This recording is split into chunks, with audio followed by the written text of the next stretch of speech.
Jesus was buried, but he wasn't resting. What happened between the cross and the resurrection? Along with where and what was Jesus doing on day 2?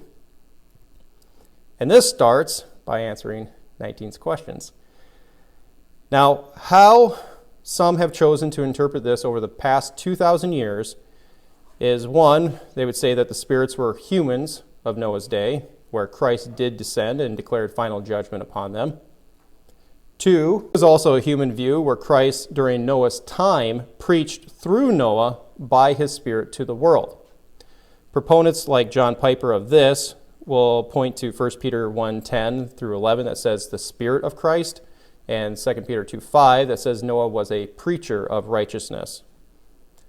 Another one, Christ descended to non-believers of the Old Testament period with a second chance at redemption.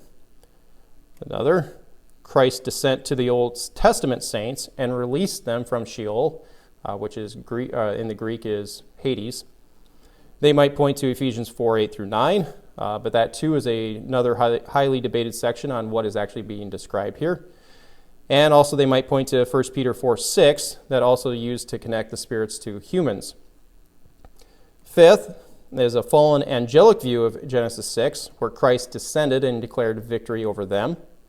2 Peter 2:4 and Jude 6 are used in support with other Jewish texts like 1 Enoch that talk about the fallen angels being locked up in the abyss.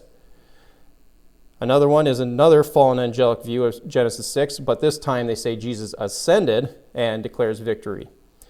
Ephesians 6:12 is primarily used here because as it speaks of angels in the heavenlies that we are at war against, and there are other Jewish texts that talk about fallen angels being locked up in prisons in different levels of heaven. Now, I show you all that just to demonstrate how many different directions this passage has been taken over the course of 2,000 years.